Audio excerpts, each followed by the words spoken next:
Assalamualaikum warahmatullahi wabarakatuh.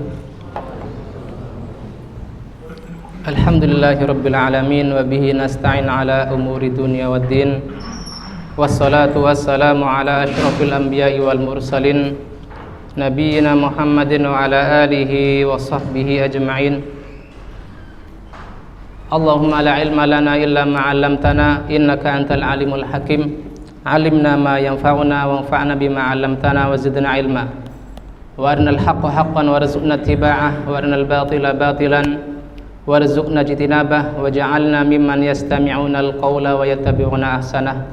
Allahumma amin. Jamaah salat zuhur rahimani wa rahimakumullah, dari bapak-bapak maupun para santri yang semoga dimuliakan oleh Allah Subhanahu wa taala. Alhamdulillah, setelah jeda sekian pekan ya dari kita melewati bulan Ramadan, dari kajian pada zuhur, dari hari kemarin sudah dimulai kembali, dan ini adalah kabar gembira bagi kita semua, karena dengan ini imma kita ta'lim ya, mengetahui maklumat-maklumat baru ya, jamu ta'lim maklumat, ataukah tadzkir, sesuatu yang sudah kita pelajari lalu kita berusaha untuk mengingatnya kembali. Dan setelah kita selesai dari mabahas as-salis, pembahasan ketiga yang sudah kita selesaikan alhamdulillah sebelum Ramadan kalau tidak salah, maka pembahasan tentang adab thalibul ilmi ini masuk ke pembahasan keempat, yang mana Syekh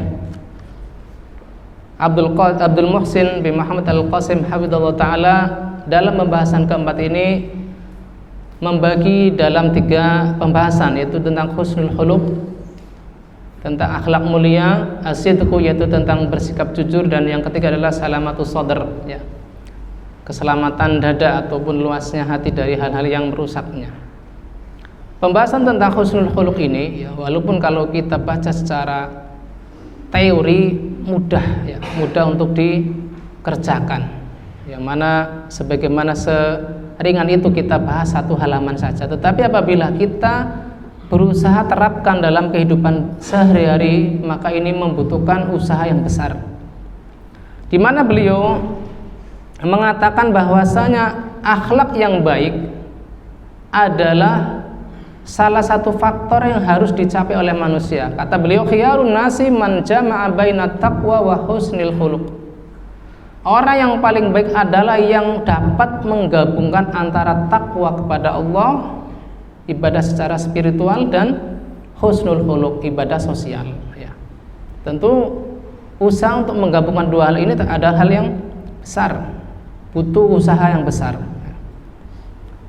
Lalu keutamaan lain dari akhlak yang akhlak yang mulia, kata beliau, yudrikul mar'u bi husnil khuluqihi darajatal 'abidin. Apabila seseorang bisa berakhlak yang baik, maka kemuliaannya dapat mencapai orang-orang yang rajin beribadah. Rasulullah SAW bersabda, innal mu'min la yudriku bi husni khuluqihi darajatas shaim al-qaim. Sesungguhnya mukmin bisa mencapai dengan akhlak mulianya itu derajat orang yang senantiasa berpuasa dan sholat malam. Artinya apa? Kemuliaan akhlak mulia itu sangat besar sekali, dan bahkan dapat menguatkan atau memperberat timbangan seorang mukmin di hari kiamat kelak. Lalu beliau merangkum apa saja akhlak mulia ini dalam 3 hal. Yang pertama, dengan bibastil wajhi, dengan wajah yang berseri-seri ya. Kata Nabi SAW, la tahqiranna minal ma'rufi syai'an, janganlah kalian remehkan dari perbuatan yang ma'ruf sedikit pun, walau antalqa akhaka biwajhin thaliq, walaupun engkau berjumpa dengan saudaramu dengan wajah yang ramah atau berseri-seri. Ini 1 hal yang pertama ya. Di antara aplikasi yang bisa kita kerjakan dalam kehidupan sehari-hari ya, tentang wajah yang ceria ini adalah menunjukkan penghargaan kepada sama penuntut ilmu, kepada gurunya dan kepada masyarakat. Kemudian membuka pintu nasihat dan ilmu, ini juga termasuk bagian dari akhlak ini. Karena orang akan merasa nyaman apabila kita membuka diri. Berbeda ketika kita menutup diri dari membuka nasihat dan ilmu. Praktek ketiga adalah mencegah sikap sombong dan eksklusif ya. Karena hal ini sering muncul karena merasa lebih berilmu atau merasa lebih tahu. Ini pun termasuk lawan dari sikap wajhun thalik ataupun bastul wajhi. Ini rangkuman akhlak mulia yang pertama. Yang kedua adalah badlul ma'ruf, yaitu berbuat baik. Nabi SAW bersabda, ittaqun nar walau bisyikki tamrah. Ya, berlindunglah dari neraka walaupun dengan separuh biji kurma. Ya, ini dasarnya di dalam Islam sungguh banyak sekali ya. Maka tinggal kita bagaimana mempraktekkan badlul ma'ruf ini. Semisal menyediakan diri untuk membantu teman dalam belajar ya. Menjelaskan pelajaran kepada teman yang belum paham, memotivasi teman agar tidak malas dan seterusnya.